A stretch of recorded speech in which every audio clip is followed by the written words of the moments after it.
Eu estou trazendo aqui uma palavra para vocês, uma palavra para abençoar a sua vida, uma palavra que possa, talvez, mudar a forma que você esteja vendo uma situação na sua vida, alguma coisa que possa estar te afetando, alguma coisa que possa estar acontecendo, que possa estar tirando você da presença do Senhor.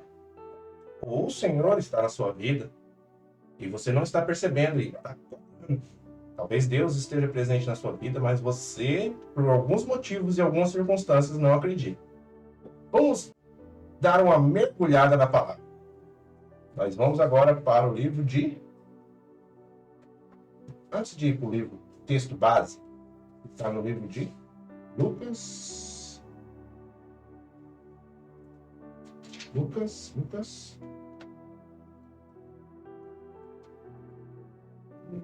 24. Isso aí. Lucas 23. Lucas 24. Essa minha Bíblia é a tradução do Rei James atualizada. Esse é meu material de estudo, a Bíblia. A Bíblia é a palavra-chave, né? Que aqui tem traduções, interpretações do texto. E a nova versão internacional, né? Bíblia de estudo e referência. Então, este é o meu material de trabalho. Pesquisa.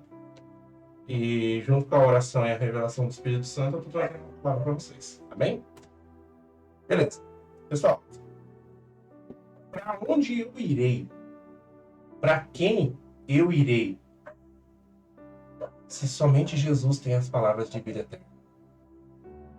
Eu poderia estar buscando formas diferentes de confortar meu coração, formas diferentes de estar tentando tirar uma amargura, uma decepção no meu coração. Mas para onde eu irei? Para onde eu irei se somente Jesus tem as palavras de vida eterna? A quem Pedro seguiu e foi fiel até a morte? Quem? Quem Pedro seguiu e foi fiel até a morte? Atos dos Apóstolos 4, do 10 ao 11, diz assim: Tomai conhecimento, vós todos e todo o povo de Israel, de que, em nome de Jesus Cristo Nazareno, aquele a quem vós crucificastes, porém, a quem Deus ressuscitou dentre os mortos, sim, por intermédio desse nome, por intermédio deste nome, é que este homem está aqui diante de vós plenamente curado. Este é Jesus, é a pedra que foi rejeitada por vós, os construtores, a qual foi posta como pedra angular.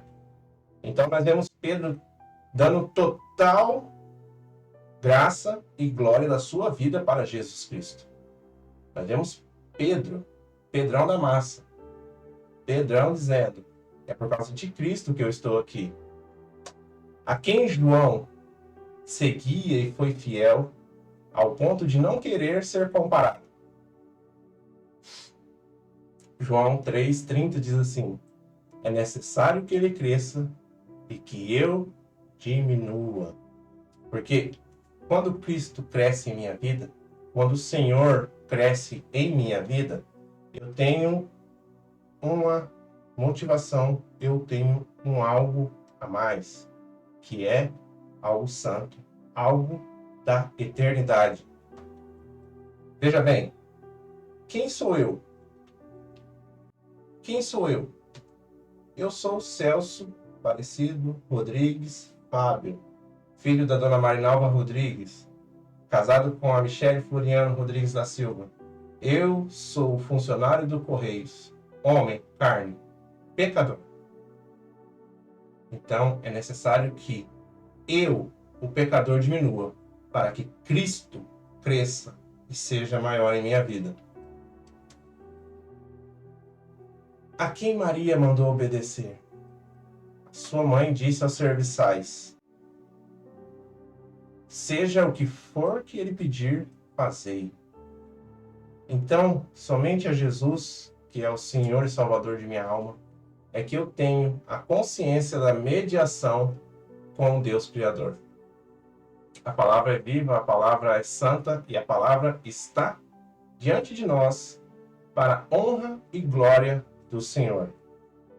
Então, a palavra que eu trago não são palavras minhas, não são palavras de ninguém que você conhece, são simplesmente a palavra de Jesus Cristo. Palavra que pode salvar, palavra que pode curar, palavra que pode nos tirar dos problemas. E agora estamos aqui para ouvir esta palavra.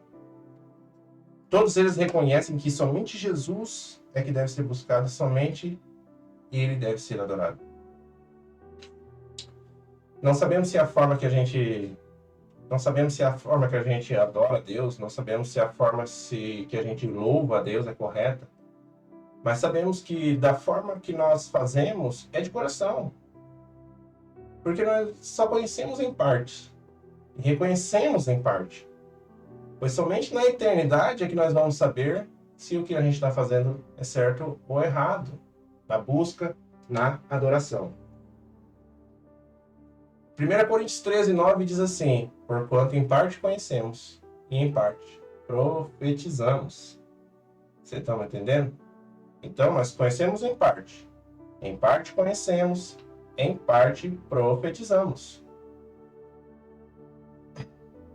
Porque a mim só cabe viver uma vez. O que a Bíblia diz? O que a Bíblia diz? A mim cabe viver apenas uma vez. Porque eu não vou morrer. Quer dizer, eu vou morrer. Mas eu não vou voltar e corrigir minhas falhas.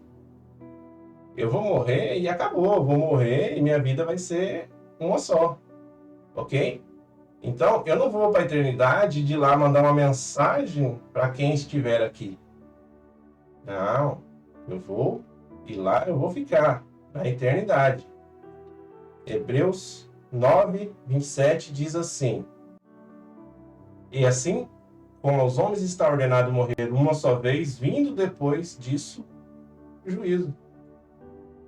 Ok? Aos homens está ordenado morrer apenas uma vez, e depois disso o juízo. Então esse é o meu momento. Esse é o meu momento. Essa é a minha chance. É agora. Essa é a minha geração. Esse é o meu tempo de fazer alguma coisa, de fazer algo, de tentar uma mudança, de tentar escrever o meu nome na história. Você já pensou? Pensa num amigo seu que morreu há 5 anos atrás. Pensa. O que ele deixou que você pode falar assim, putz, olha, toda vez que eu passo perto disso que eu lembro do meu amigo. E é assim que eu estou vivendo a minha vida. Eu quero deixar uma marca nesse mundo. Eu quero deixar uma marca que pode ser uma palavra de salvação, um canal no YouTube. Eu posso tentar trazer uma palavra na vida de uma pessoa que eu conheço, um amigo, um conhecido, né? Eu quero deixar uma marca, porque agora é o meu momento. E essa vida eu só vou viver uma vez. E o que eu estou fazendo dela? O que eu estou fazendo com a minha vida? Mesmo se você não crê que Deus existe, mesmo que você não crê que Jesus é o Senhor e Salvador, mesmo que você creia, pensa numa coisa. A quem nós estamos servindo? A quem nós estamos buscando algo diferente? Eu quero buscar no Senhor a minha glória, eu quero buscar no Senhor a vida que o Senhor me prometeu. E eu vivo assim, eu vou viver assim, eu não tenho outra opção. Eu escolhi, fui levantado e aqui estou, segunda-feira, 8 horas da noite, gravando uma palavra junto com vocês que estão me acompanhando. E aqueles que não estão me acompanhando vão acompanhar depois. Então, essa é a minha escolha, esse é o meu momento. 1 Pedro 2,9 diz assim: porém, vós sois geração eleita, sacerdócio real, nação santa, povo de propriedade exclusiva de Deus, cujo propósito é proclamar as grandezas daquele que vos convocou das trevas para a maravilhosa luz. Eu faço parte de uma geração eleita, eu faço parte de um sacerdócio real. Então agora é o meu momento. Ok? Não deixe para amanhã o que você pode fazer hoje. Talvez as suas frustrações, os seus medos e os seus rancores possam estar sendo curados neste momento, nesse dia. agora é a nossa chance de levar uma palavra para uma vida, para uma pessoa conhecida, para uma pessoa amiga. É a chance que você tem de levar uma palavra. É a chance que você tem de mudar vidas. É a chance de transformar pessoas condenadas ao inferno em filhos de Deus aptos a ser salvos como filhos. Transformar vidas condenadas. Você já pensou que beleza? Uma pessoa chegar para você e falar assim: cara, eu estava perdido, não tinha vida, mas você me deu uma palavra um dia e essa palavra frutificou no meu coração e hoje eu mudei minha vida, transformei e estou indo em direção à salvação. Você já pensou? Você recebeu uma mensagem? Opa, você já pensou? Recebeu uma mensagem dessa? Não vai transformar a sua vida? Não vai fazer você se sentir a pessoa mais feliz do mundo? Pois é, irmãos, é a sua chance agora. Seu momento é agora. E aí tem um detalhe que é interessante. Não é a minha palavra que vai mudar a vida da pessoa que eu estou ajudando. Não é o meu espírito nem a minha força. Isso aqui é uma placa de trânsito. Ok? Quando você está chegando numa rodovia que tem uma curva, aquela placa pega seu volante e vira? Não. Ela diz para você, vira.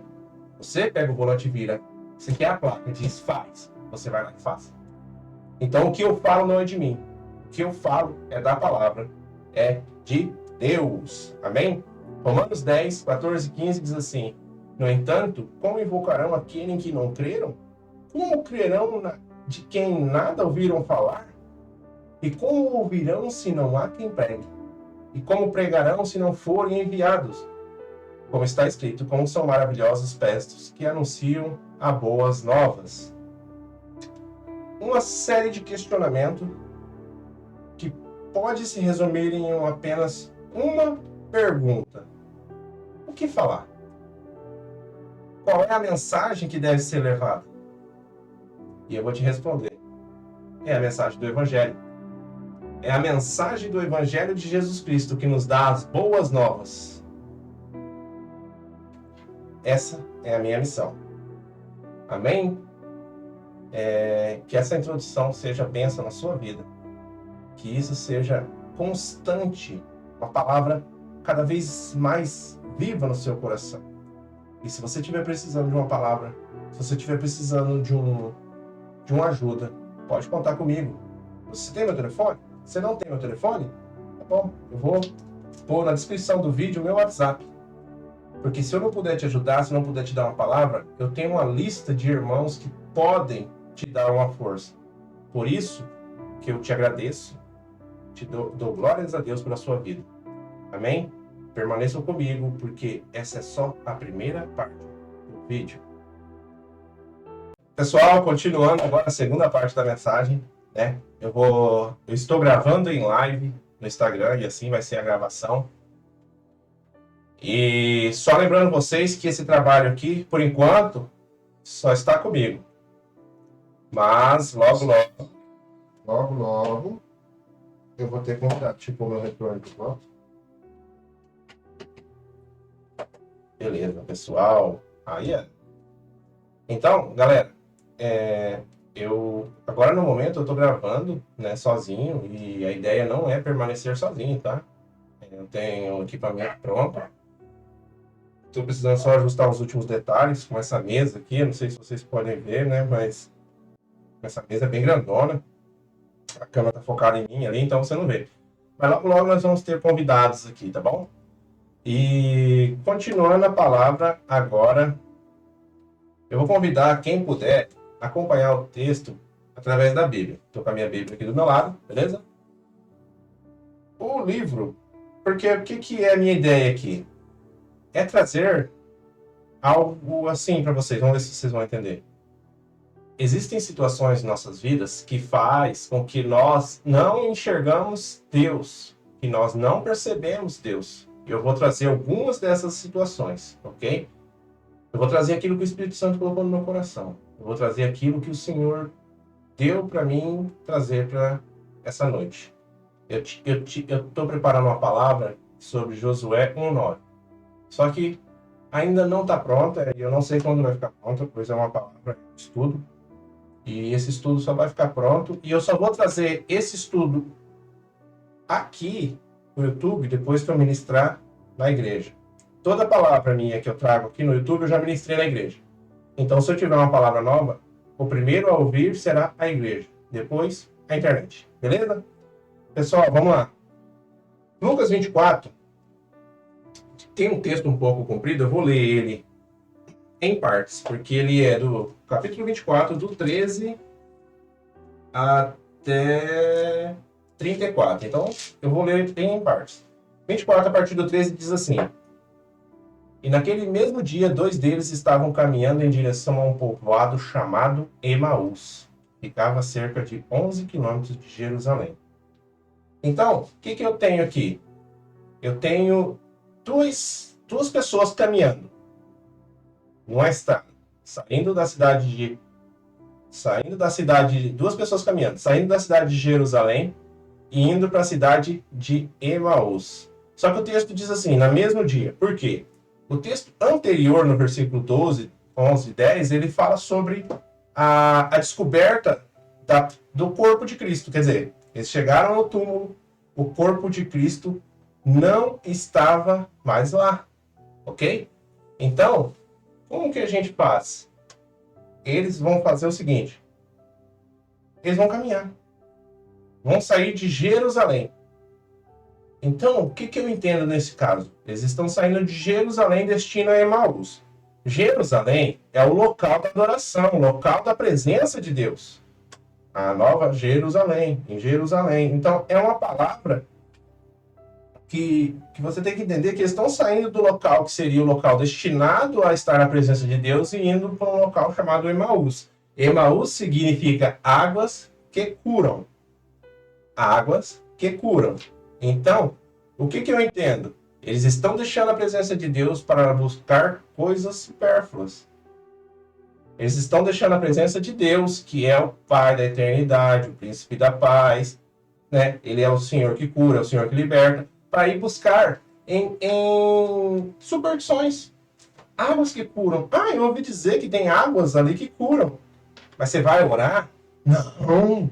Eu vou atrás das águas que curam. Porque a minha frustração não vai ser resolvida com a oração, mas com as águas que curam. Então, você está vendo qual que é a situação? E por que isso é inadmissível? Porque são 2 discípulos. Não são ouvintes, não são curiosos, não são membros da multidão. Eles são discípulos. Acho que aqui no versículo 18, um se chama Cleópas e pela descrição do texto é o próprio Lucas. São discípulos de Cristo que estão deixando Jerusalém, local da presença de Deus, e indo para o local da superstição, da crendice popular, como diz o outro. Eles são discípulos. No contexto, Lucas está contando como os discípulos receberam a notícia da ressurreição e como muitos reagiram. Até aquele momento, não era a ressurreição. Era um roubo de corpo. Por quê? Ela diz, no mesmo dia, é o primeiro dia da graça. Eles acabaram de chegar no túmulo e o corpo de Cristo não está aqui. E agora? O que nós vamos fazer? Vamos sair de Jerusalém e vamos para um local que diz que tem umas águas que curam. Só que eles não sabiam, na verdade, eles ouviram, mas não entenderam. Eles ouviram, mas não compreenderam que eles estavam participando do primeiro dia da graça. Eles não estavam mais, eles tinham acabado de sair da lei e estavam entrando no tempo da graça, que é o tempo que nós vivemos agora. Beleza? Então, é inadmissível que discípulos que andaram com Jesus, 2 seguidores, aprendizes, saiam do local da presença e vá para o local da superstição, da religiosidade. Quando a Bíblia condena religiosidade, é quando as pessoas colocam a sua religião, a forma que você crê, a forma que você busca acima da palavra e acima do próprio Deus. Então, o que eles estão fazendo? Eles estão saindo, eles estão se perdendo. Jesus, futuramente, ele vai dar uma ordem. Ele vai falar assim, Jesus já tinha dado a ordem, na verdade, né? Ele vai dar a ordem depois, fala assim, não saiam de Jerusalém. Lucas 24, 29, 49, o mesmo capítulo, no versículo adiante. Eis que sobre vós envio a promessa do Pai, contudo permanecei na cidade até que sejais revestidos do poder do alto. Olha só, eles estão prestes a receber a presença do Espírito Santo, só que eles estão saindo do local onde o Espírito Santo vai aparecer. Discípulos, pessoas que viram Jesus fazer maravilhas, que viram Jesus fazendo as curas, eles estão saindo da presença de Deus. Eles estão se perdendo. Jesus está falando para eles assim, que aquele que obedece e permanece recebe muito mais do que deseja. Jesus está dizendo para nós hoje, irmãos, obedeçam e recebam muito mais do que você espera. Você pode andar de joelhos daqui até São Pedro.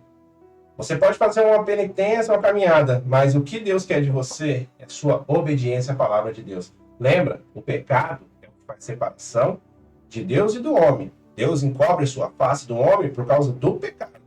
E o que é o pecado? O pecado é a transgressão da palavra de Deus. Nós somos pecadores, eu sou um pecador. Você que está me ouvindo é um pecador. Então, nós temos que estar na presença de Deus. Mas só que eles estão se perdendo. Eles estão esquecendo o que eles tinham feito, o que eles tinham ouvido. Não, a gente tem que sair daqui, vamos para outro lugar. E não se esqueçam. Eles esqueceram qual o caminho que eles devem seguir. Eles esqueceram qual é a verdade que eles devem ouvir. Eles esqueceram qual que é a vida que ele deve ter. Então, e Jesus nos ensina que das ovelhas perdidas, nós temos que ir atrás e ir ao encontro delas. Lucas 15, 4 diz assim: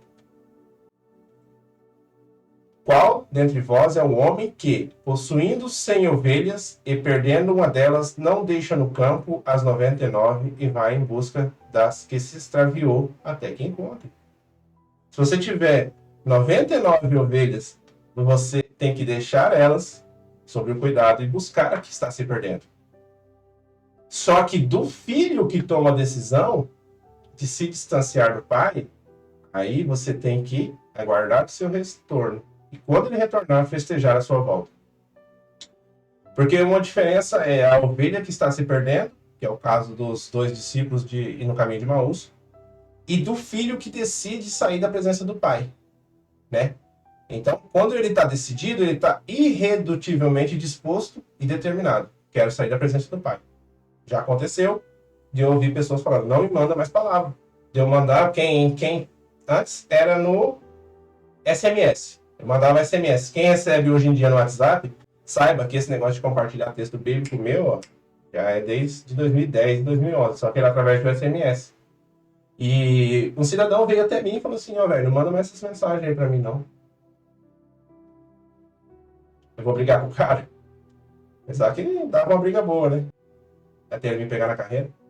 Mas, então, Lucas 15, 17 e 18 diz assim, foi quando caindo de si falou consigo mesmo, quantos empregados meu pai tem comida de fartura? Esse aqui é o texto do filho pródigo voltando ao caminho do Senhor, do seu pai. Levantar-me-ei e tomarei o caminho de volta para meu pai. Então, irmãos, você vê, o pai não foi atrás do filho pródigo. O irmão do filho pródigo não foi atrás dele. Eles estavam aguardando, porque quando o filho cai em si, ele volta. Porque estar perdido, se perder, na maioria das vezes, você só está esquecendo o caminho, mas quando você decide, eu fui assim. Eu fui uma pessoa que saí dos caminhos do Senhor e decidi ir para outros caminhos, né? Então vamos entender por que que esses caras, discípulos de Jesus, estão saindo da presença do Senhor. Vamos lá, gente. Algumas situações podem nos levar a se perder. Algumas situações podem nos deixar perdidos. E eu vou expor algumas delas. No caso desses discípulos, a primeira, que é a frustração. Lucas 24, 17 diz assim, então Jesus questionou, o que vos preocupa? E sobre o que ides discutindo durante vossa jornada? E eles pararam entristecidos. Eles estavam entristecidos e esse era o motivo deles estar saindo da presença de Deus ali e indo para um local totalmente diferente, um local totalmente que não atraía a presença do Senhor. Eles sofreram uma quebra de expectativa e estão frustrados. E agora, hein? Quantos de nós, réis mortais, desejamos algo e não recebemos, recebemos aquilo que não queremos e nos frustramos? Lucas 24, 21 diz assim: nós acreditávamos que fosse ele quem havia de trazer a total redenção a Israel, mas hoje já é o terceiro dia desde que eu estou frustrado porque eu acreditava que Jesus ia vir libertar Israel das mãos de Roma, que Israel ia ser liberta da presença desse povo maldito de Roma e nós iríamos governar o mundo. Só que, na verdade, Jesus veio para libertar a mente dessas pessoas. Ele veio para libertar espiritualmente da opressão da religiosidade da época. E qual que era a expectativa deles? Daniel 2, do 36 ao 45, Daniel, ele interpreta o sonho do rei Nabucodonosor. O texto começa assim, a partir do versículo 36 do capítulo 2. Foi esse o sonho que tiveste, e agora vos interpretaremos para o rei. Ó rei, tu és reis, e tu... Vamos direto para o sonho. Tu és reis, rei de reis, e quem... O Deus dos céus tem dado o reino, o poder, a força e a glória, em cuja mão ele entregou os homens de todas as nações, onde quer que habitem os animais e as aves do céu, e te fez reinar sobre todos eles. Tu és, portanto, cabeça de ouro. O rei tinha sonhado com a estátua que tinha uma cabeça de ouro. Mas depois de ti se levantará outro reino inferior ao teu, um terceiro reino feito de bronze, a qual terá o domínio sobre toda a terra. Haverá um quarto e último reino, este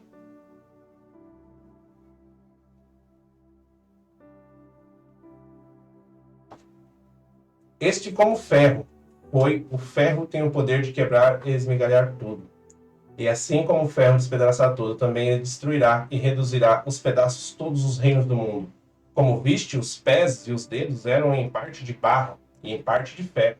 Isso quer dizer que esse será um reino dividido, mas mesmo assim terá um pouco de força do ferro, embora tenhas observado o ferro misturado ao barro lamacento. Assim como os dedos eram em parte de ferro e em parte de barro, também esse reino será em parte forte e em parte frágil. E como viste, o ferro estava misturado à lama. Isso significa que se buscarão fazer alianças políticas por intermédio de casamentos, mas a união decorrente dessas alianças e acordos não se firmará. Do mesmo modo que o ferro não consegue misturar com o barro. No entanto, na época do governo desses reis, Elá, o Deus dos céus, estabelecerá um novo reino que nunca será destruído e que também não será dominado por nenhum outro povo. A soberania desse reino jamais será transferida a nenhum outro povo. Todavia, esse novo reino destruirá e exterminará todos os outros reinos e substituirá para todo sempre. Portanto, esse é o significado da visão da pedra que se soltou de uma montanha, sem o auxílio de mãos, pedra que, mediante a um só golpe, fez em pedaços o ferro, o bronze, o barro, a prata, o ouro. Deste modo, Elá, o Deus poderoso, mostrou ao rei o que acontecerá no futuro. O sonho é verdadeiro, faz sentido, e a interpretação é absolutamente fiel. Texto um pouco comprido, um pouco longo, gaguejei, enrosquei a língua, mas li. Então, eles vivem diante de uma promessa de que a rocha destruiria o quarto reino. E eles acreditavam que seria aquele momento. Mas como é que Jesus ia libertar esse povo fisicamente se eles não fossem livres mentalmente? Se eles não tivessem a libertação das suas mentes? Aconteceria o que aconteceu em Números 11. Ai, que saudade. Nós lembramos do peixe que comíamos por um nada no Egito, dos pepinos, dos melões, das verduras, das cebolas e dos alhos. O povo viveu 400 anos de escravidão no Egito, e quando foi liberto por Moisés, na primeira dificuldade que eles tiveram, eles sentiram saudade da cebola e do alho. Você entendeu? Então Jesus veio para corrigir isso. Fala assim, eu não tenho como libertar esse povo agora, fisicamente, se eu não tirar essa religiosidade dele. As tradições, os costumes haviam tomado conta dos judeus e eles estavam colocando práticas acima de qualquer coisa. E isso estava impedindo do povo se aproximar do Senhor. Depois você lê o Mateus 23 completo, mas eu vou citar apenas o versículo 13. Jesus dizendo, ai de vós, doutores da lei e fariseus. Opa, estourei o microfone. Ai de vós, doutores da lei e fariseus, hipócritas, porque fechais o reino dos céus diante dos homens? Porquanto vós mesmos não entrais, nem tampouco deixais entrar os que estão a caminho. Os mestres da lei, eles tinham colocado condições e impostos situações ao povo que impediam eles de chegar a Deus, de se achegar na presença de Deus. Então Jesus veio para aqui derrubar essas crendices. Ele veio para derrubar essas abominações religiosas que foram criadas no tempo do exílio. Então essa atitude de Cristo desanimou e entristeceu os discípulos, porque eles queriam sair vitoriosos, eles queriam sair na batalha com Jesus, destruindo Roma, destruindo todo aquele povo que por anos estavam oprimindo o povo judeu. Eles esperavam algo e não receberam. Desejaram algo e não conseguiram. E aqui está eu e você. Eu espero algo e não recebo. Eu desejo algo que não tenho. E eu acredito que você também. Então isso é uma chance grande da gente se frustrar, da gente acreditar que estamos no caminho errado e que nós não temos como encontrar Deus dessa maneira. E aí eu te pergunto, qual a expectativa sua que foi quebrada? O que você imaginou, desejou e pediu que não recebeu ou recebeu algo diferente? Lembre-se, o Senhor tem muito mais do que você pensa e imagina. Às vezes o que você quer não é algo que vai fazer você melhorar ou algo que vai te trazer para a presença do Senhor. Acredite, se você está na presença de Deus, Deus vai te dar tudo aquilo que te faz ficar na presença dele. Ele não vai te dar coisas que te tiram da presença dele. E daí, eu convido você a fazer uma reflexão. Essa frustração sua está te impedindo de chegar perto de Deus ou está te entristecendo ao ponto de você ficar com medo? Acredite, irmãos, Jesus veio ao encontro dos discípulos porque ele sabia que aquela frustração poderia ser perigosa, eles já estavam no caminho. Então, às vezes, a gente já está no caminho. Às vezes, a gente já está saindo da presença do Senhor e eu convido você a voltar hoje para a presença do Senhor. Eu convido você hoje a dar meia volta e voltar para a presença do Senhor. Amém? Eu acredito que você teve um entendimento do motivo que fez essas pessoas saírem da presença do Senhor. Mas calma, que ao final dessa mensagem eu vou dizer para vocês como que Jesus trata essas pessoas que estão voltando, saindo do caminho do Senhor. Fica comigo, tá? Essa é só a segunda parte, ainda tem muita coisa para gravar, beleza?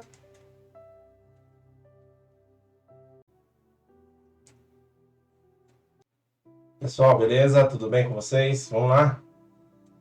Agora eu estou entrando na terceira parte da mensagem. Vou postar ela em partes mesmo, né? Vamos ver quantas partes vai dar. É 8h30, já estou 1 hora gravando, quase 1 hora gravando. Já estou na página 6, faltam 4 páginas. Provavelmente mais 2 partes. Provavelmente mais 2 partes de gravação e já terminaria a gravação. E amanhã eu estarei subindo os vídeos em partes, beleza? Pessoal, tudo bem com vocês? Nós estamos aqui falando sobre a palavra do Senhor. Você que está chegando agora, você que está me vendo, você que não está entendendo o que está acontecendo. Uhul. Esse é meu novo estúdio, primeira vez que eu estou gravando uma mensagem para o YouTube no meu novo estúdio. E aí eu resolvi fazer isso em live, né? Provavelmente isso vai se perpetuar, isso vai continuar. Tenho ideias e planos a serem concretizados. Eu preciso botar alguns detalhes em prática, mas vai dar certo, em nome de Jesus vai dar certo, para a honra e glória do Senhor. Então, provavelmente, essa semana ou semana que vem eu estarei com visitas. E você vai gostar. beleza? A qualidade do áudio tá boa, né? Não tem mais... Ainda tem muito eco, mas não tem como eu mostrar para vocês aqui a estrutura. Uma hora eu vou fazer uma live só para mostrar o que foi feito aqui, tá bom? Então, beleza. Vamos continuar a mensagem, tá bom? Nós entendemos que a palavra que nós trazemos é a palavra do Senhor, a palavra que nós vivemos é a palavra de Deus. E eu tenho um estudo quase pronto sobre Bíblia, para poder entender o que é a Bíblia, como a Bíblia é dessa maneira, por que nós consideramos a Bíblia a palavra de Deus, a Bíblia é a palavra de Deus, beleza? Então, eu falei sobre uma queda de expectativa que houve na vida dos discípulos e eles acabaram saindo do local que era a presença de Deus e indo para um local que nada tinha a ver com Deus e sim com crendices e superstições. Mas, agora eu vou entrar em um segundo motivo que pode nos levar a não entender e a ver a presença do Senhor em nossas vidas. E esse motivo talvez seja um motivo até que é difícil e duro de falar, porque ele é a perda. João 20, do 11 ao 16, diz assim: por outro lado, Maria continuava. Por outro lado, por quê? O texto antes diz que os discípulos, eles estavam... dois discípulos correram até o túmulo, viram que o túmulo estava vazio e voltaram. Por outro lado, Maria continuava do lado de fora, a partir do versículo 11, do sepulcro, chorando. Enquanto chorava, inclinou-se para olhar dentro do sepulcro. E viu dois anjos vestidos de branco, sentados onde estivera o corpo de Jesus, um à cabeceira e o outro aos pés. Então os anjos perguntaram: mulher, por que choras? E ela respondeu: por que levaram o meu Senhor? Eu não sei onde o colocaram. Assim que disse isso, olhou para trás e viu Jesus em pé, mas não reconheceu que era ele. E Jesus perguntou-lhe: mulher, por que está chorando? A quem procuras? Maria, imaginando que fosse um jardineiro, rogou-lhe: se tu tirastes daqui, dize-me onde colocastes e o levarei. Então Jesus chamou Maria, e ela voltando se exclamou, também era Maria, Rabone, que quer dizer mestre. Maria, ao contrário dos discípulos, ela não está no caminho de se perder, já está perdida. Sem forças e apenas se lamentando pela perda. Sentada na beira de um túmulo, chorando amarguramente, sem o apoio de seus amigos e de sua família. Os discípulos vieram, ela estava ali chorando. Eles entraram no túmulo, ela estava ali chorando. Eles saíram e deixaram ela chorando. Ela está passando por uma angústia e um desespero muito grande. Ela está passando pelos estágios do luto. E isso é para todos nós. A perca, irmãos, é algo muito dolorido. Quando você perde algo ou alguém, principalmente alguém, nesse caso aqui é alguém, mas quando você perde algo também é muito triste. Eu lembro quando o meu carro fundiu o motor. Lógico que não se compara com o corpo humano, mas a tristeza é grande. Agora você imagine você perder uma pessoa que você ama. Alguém que você considerava, alguém que você tinha como um exemplo, como algo a seguir, e de repente você não tem mais. E é o que está acontecendo com Maria, porque ela não está encontrando mais o corpo de Jesus Cristo.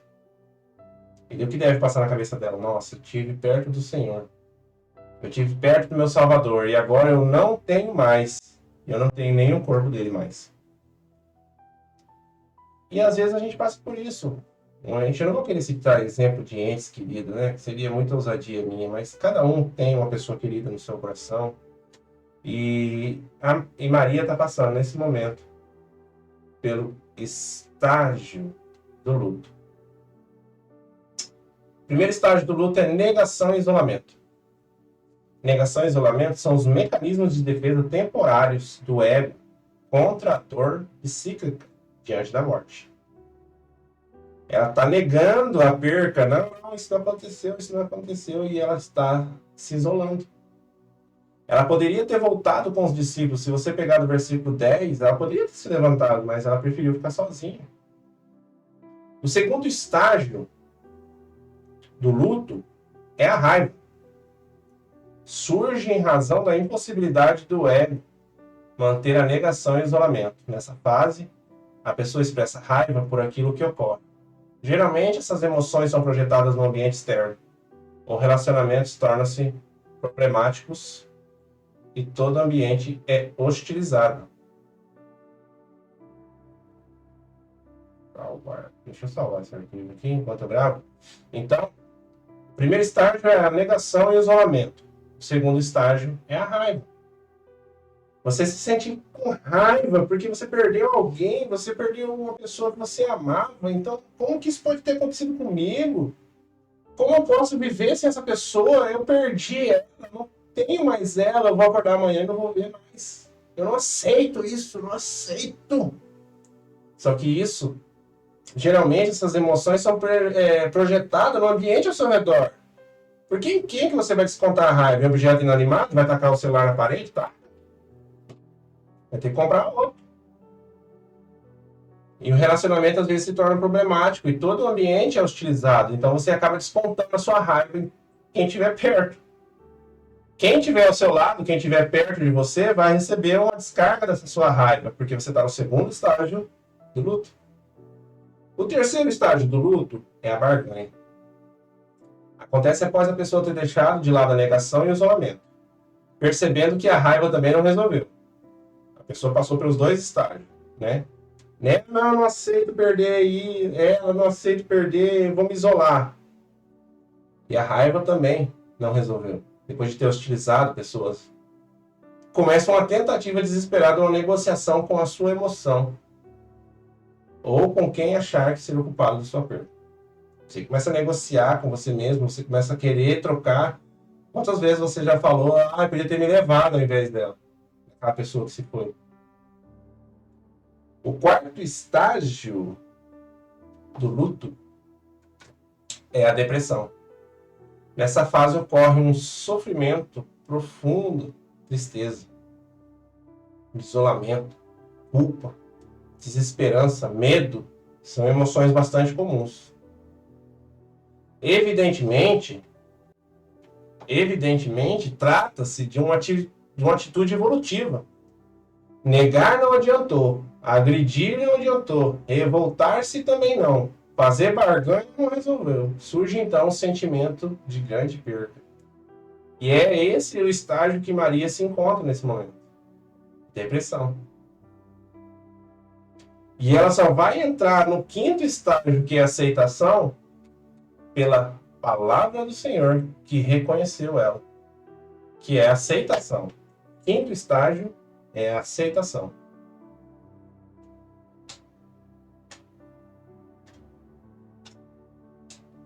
Nesse estágio, a pessoa já não experimenta mais o desespero, não nega a sua realidade.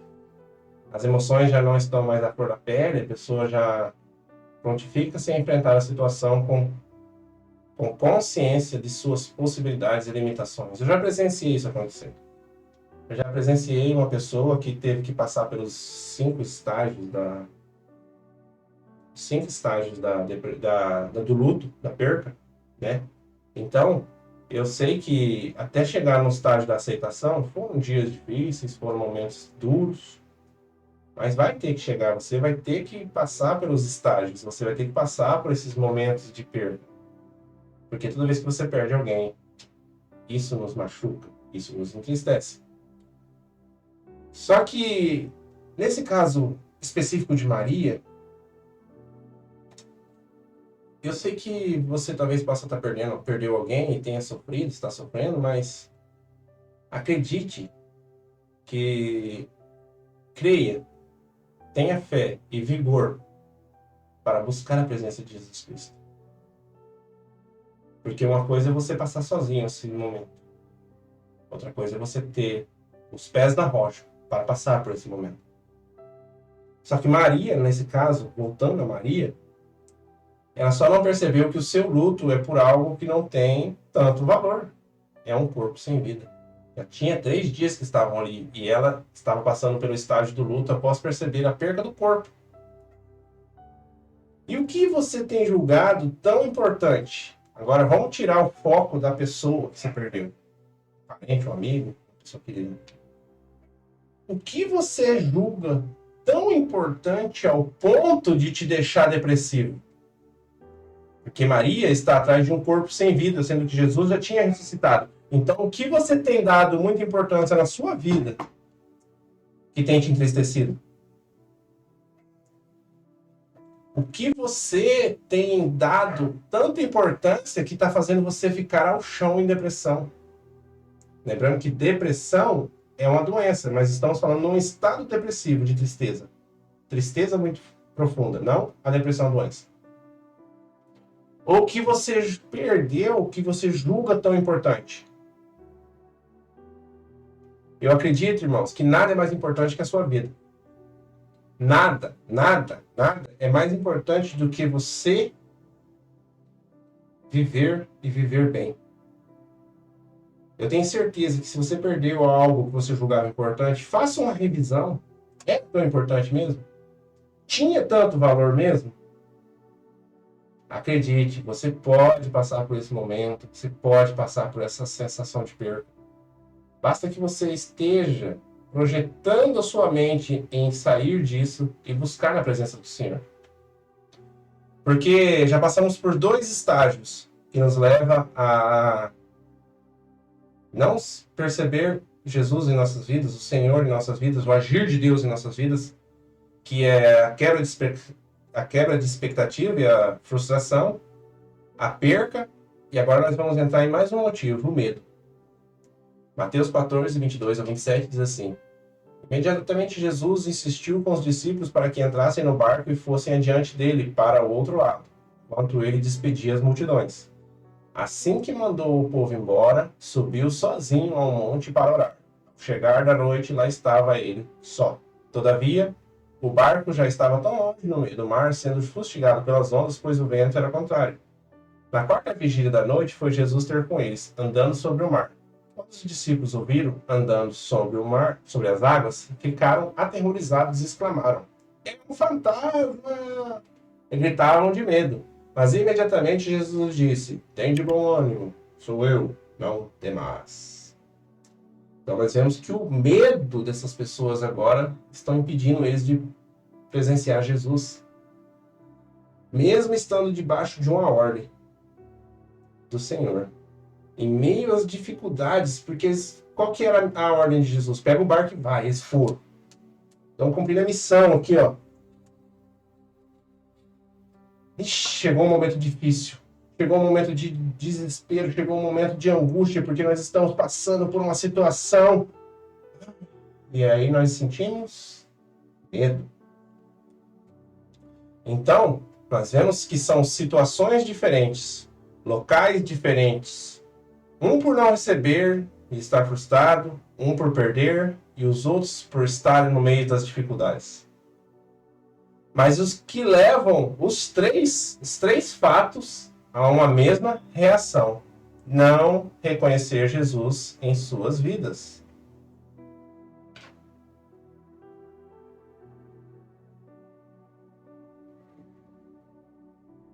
É isso aí. Ó, os 2 discípulos lá no caminho de Emaús, no versículo 16. Entretanto, os olhos deles foram impedidos de reconhecê-lo. Maria, na beira do túmulo, assim que disse isso, olhou para trás, viu Jesus em pé, mas não reconheceu. Discípulos com medo, no meio enfrentando dificuldades e tendo medo. Quando os discípulos viram andando sobre as águas, ficaram aterrorizados e exclamaram: não contavam. Você está vendo como as situações te fazem não reconhecer Deus em sua vida? A frustração, a quebra de expectativa, o medo, o luto, a perca, tudo isso impede que você veja que Deus está na sua vida. Como eu conversava hoje com a Bianca, né, no dentista, e ela levantou essa questão, ela falou assim: a gente culpa Deus por tudo, e é isso. A culpa é minha, mas eu ponho quem eu quiser. Não é Deus que está em minha vida, não é Deus que fez por mim, não é Deus, não é Deus, não é Deus, e é você. Você às vezes está passando por uma fase dessa, uma situação dessa, e não está percebendo, e isso está fazendo com que você não se sinta mais na presença do Senhor. Você não se sinta mais amado, você não se sinta mais encorajado. ambos, todos esses exemplos que eu dei dos discípulos de Maria sentada no túmulo, dos discípulos no barco, todos eles andaram com Cristo, ouviram suas palavras em público e em secreto, que eles ouviram o que Jesus falava à multidão, mas também ouviram o que ele falava na ceia. Eles aprenderam com o Senhor, tiveram suas vidas transformadas, mas mesmo assim não reconheceram o seu Senhor. Não reconheceu aquele que deu a transformação de vida para eles. O desânimo e a tristeza criaram forças ao ponto de cegar eles. O desespero e a angústia foram maiores que a sua fé. O medo sugou as suas forças. Tudo que o Senhor fez para eles não foi suficiente, pois eles esqueceram. Então, nós vemos aqui que talvez você possa estar passando por uma situação desse tipo. Que isso está talvez te impedindo de ver que Deus está na sua vida. De que o Senhor se faz presente na sua vida. Mas, irmãos, acredite, Jesus está ao seu lado, Jesus está junto com você. E agora nós vamos ver mais uma situação. Mas primeiro, para lá, continuar a mensagem, tá bom? Deu uma paradinha para beber uma água, para responder algumas mensagens na live. E agora vamos continuar. Nós estamos falando sobre a quebra de expectativa, sobre a perca e sobre o medo. Isso nos impede de reconhecer Jesus, reconhecer Deus nas nossas vidas, reconhecer o Senhor nas nossas vidas. E além dessas frustrações, não permitirem que a gente reconheça Jesus, ela também nos dá um outro detalhe negativo, que é diminuir quem Jesus é. Vamos lá? Ó, em Lucas 24:19, os discípulos de Emaús, eles disseram assim no versículo 19, ao que lhes indagou: quais? E começaram a lhes explanar: ora, o que ocorreu a Jesus, o Nazareno, que era varão, profeta. Primeiramente, chamaram Jesus de profeta. Maria, no túmulo, ela diz assim, e Jesus perguntou: mulher, por que está chorando? A quem procura? Maria, imaginando que fosse um jardineiro. Você vê que a frustração faz com que você, além de não reconhecer Deus na minha vida, tudo que está acontecendo é porque Deus não me ama, tudo que está acontecendo é porque Deus não me quer bem, sendo que o culpado da situação foi você que não percebeu os seus sintomas, a sua frustração, o seu medo e o seu luto. Então isso, além de você não reconhecer que Jesus e que o Senhor está ao seu lado, na sua vida, no tudo que você faz, você ainda diminui ele. Não, eu vou sair aqui da presença de Deus e vou para o caminho de Emaús, porque lá tem águas. Não, eu vou ficar aqui na beira do túmulo chorando isoladamente.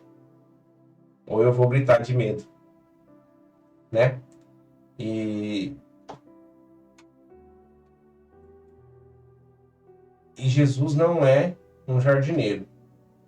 Jesus não é um profeta. Jesus não é um profeta que veio para revelar o seu futuro e o seu passado.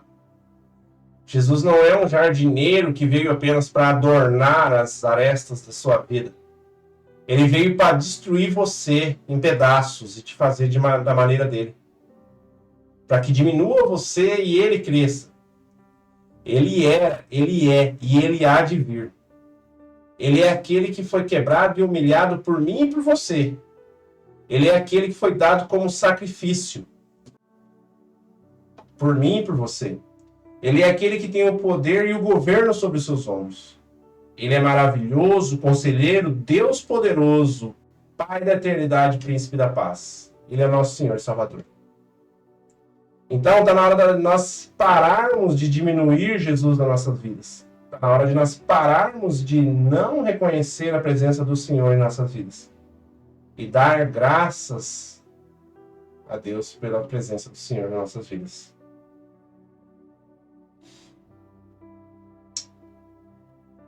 Mas para que nós não caímos na situação de não mais reconhecer Jesus, diminuir que Ele é em nossas vidas, começa o tratamento. E agora começa o tratamento de Cristo. Primeiro identificamos a causa. Tem um motivo. Por que que tá chorando? Luto. Por que que tá saindo da presença de Deus? Queda de expectativa. Por que que tá no meio da dificuldade? Medo. Tudo isso levou a uma consequência: não reconhecer Jesus, diminuir quem ele é.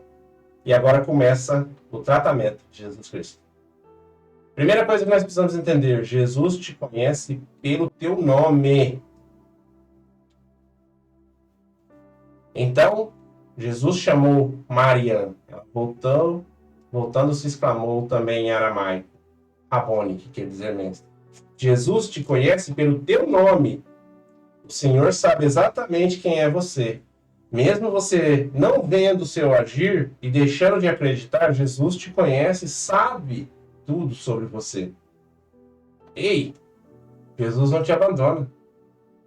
Deus não te abandonou. Quem te abandona é o homem. Lembra de Maria chorando na beira do túmulo? Chorando na beira do túmulo, o discípulo chegou, entrou, saiu e ela ficou lá. Deus não te abandona. Segundo estágio é mantenha o ânimo e lute com o seu medo. Ouça o que o Senhor quer te falar. Quando os discípulos gritaram de medo no meio do barco, Jesus disse: tem de bom ânimo, sou eu, não tem mais. Lembre-se, ser corajoso e ter coragem não é ausência de medo, tá? É enfrentar o medo. E outra forma que Jesus vai vir com tratamento com um dos tratamentos que Jesus usa para que nós possamos voltar ao caminho do Senhor é a palavra. No capítulo de 24, ali no mesmo texto dos caminhos de Emaús, no versículo 25 a 27, diz assim: então lhes admoestou Jesus, ó tolos de entendimento e lentos de coração, para crer em tudo quanto os profetas já declararam a vós. Ora, não era imprescindível que o Cristo padecesse para que entrasse na sua glória? Cabeção! Eu não estou falando para vocês há 3 anos que eu vou morrer e ressuscitar para entrar na glória? Então, iniciando por Moisés e discorrendo sobre todos os profetas, explanou-lhes o que a seu respeito constava em todas as escrituras. A palavra é o nosso alimento. É a nossa fonte de água. Um corpo não sobrevive sem alimento e sem água. A palavra é a nossa rocha firme e nela podemos nos afirmar. Não existe equilíbrio se você não tiver uma base firme. A palavra é o nosso caminho, nossa verdade, nossa vida e ainda é uma lâmpada que ilumina o nosso caminho. Salmo 139, versículo 105. Lâmpada para meus... Tua palavra é lâmpada que ilumina meus passos. Isso. A palavra não nos desampara e não nos abandona. A palavra estava no início de tudo, estava com Deus e é a palavra de Deus e a palavra é Deus. Então, medite na palavra de Deus. Pegue uma Bíblia na sua casa. Ore. Feche seu quarto, desligue seu celular. Pegue uma caneta, um caderno e vá estudar a Bíblia. Pega a sua Bíblia, irmão, vai lá, senta, lê o versículo e pergunta: Deus, o que esse texto está falando comigo? O Espírito Santo vai te revelar. Além de ter o entendimento de que Jesus te conhece, que não te abandona, além de você ter a palavra como uma base, também existe o clamor, para que você não se perca pelo caminho, para que você não se perca. Clame ao Senhor. Jesus fez a parte dele, agora é a sua parte. Lucas 24, do 28 ao 29 diz assim: ao se aproximarem do povoado para o qual se dirigiram, Jesus fez com quem ia continuar a caminhada, seguindo mais à frente. Ó, pegadinha, vocês vão virar, eu vou reto. Porém, eles muito insistiram e rogaram-lhe: roga-lhe, insista, fica conosco, pois é tarde e o dia já está chegando ao fim. Fica comigo, Deus, pois eu ainda tenho tempo. E as trevas estão chegando, mas então fica comigo. Então ele entrou para ficar com eles. O seu clamor vai fazer com que Cristo e Deus se façam presente na sua vida. Através de Cristo você vai ter a presença de Deus. Cada dia vivido é um dia mais perto da morte. Mas também, cada dia vivido é um dia mais perto da eternidade. Então, tenha a convicção de que Jesus sabe quem você é, não te abandonou e que Ele vai caminhar ao seu lado e Ele não vai te abandonar nas trevas. Então, até lá, clame a Ele, chame por Ele, exalte o nome dEle, pois somente na eternidade, Apocalipse 21:4 diz, Ele lhes enxugará dos olhos toda lágrima. Não haverá mais morte, nem pranto, nem lamento, nem dor, porquanto a antiga ordem está encerrada. Então Jesus vai enxugar essa lágrima do luto, vai tirar essa escama que a quebra de expectativa causou em você, que está em seus olhos, impedindo de você ver a glória de Deus. E o outro detalhe, e último detalhe, eu já estou caminhando para o final. Mantenha a comunhão. Mantenha a comunhão. Você não é um soldado que fica sozinho. Você é um soldado que tem um quartel. Mantenha a comunhão. Lucas 24, do 30 ao 34, versículo por versículo, explanando. E aconteceu que quando estavam reclinados ao redor, Jesus entrou, houve o clamor. Estávamos reclinados ao redor da mesa. Tomando ele o pão, deu graças e partiu e deu a eles. Esteja na reunião dos santos, esteja na ceia do Senhor, esteja nos cultos, esteja nos eventos, esteja buscando a presença do Senhor. Vai ter um evento na igreja? Vai ter uma palavra? Vai ter um culto na casa do fulano de tal? Vai. Mantenha a comunhão, esteja junto com o seu povo. Culto liberta. Cultuar a Deus, adorar a Deus, liberta. E sozinho a gente não vai para lugar nenhum. No versículo 31 diz assim, nesse mesmo instante eles abriram os olhos e reconheceram ele. Contudo, desapareceu diante dos olhos deles. Seus olhos só serão abertos e você só começará a perceber o agir de Deus em sua vida quando você estiver reclinado com Cristo, ceando, tendo momentos com Ele. Depois que você clamou, depois que Ele entrou, agora você tem uma comunhão com Ele. E questionaram entre si, porventura não nos queimava o coração, versículo 32, quando Ele, durante a nossa jornada, nos falava, nos explicava as Escrituras. Você percebeu? Esses discípulos não reconheceram Jesus na caminhada, mas o seu coração estava queimando. O coração estava queimando, mas eles não reconheceram, porque eles estavam frustrados. E você só vai passar a ser cheio do poder e da glória de Deus em sua vida, e seu coração vai se inflamar da presença do Espírito Santo. Quando você começar a reconhecer Jesus na sua vida, quando você começar a clamar, reconhecer e se assentar com Ele, passar momentos com Ele, ter um tempo somente para Ele. E na mesma hora, levantando-se, retornaram para Jerusalém, onde encontraram reunidos os 11 e os outros seguidores com eles.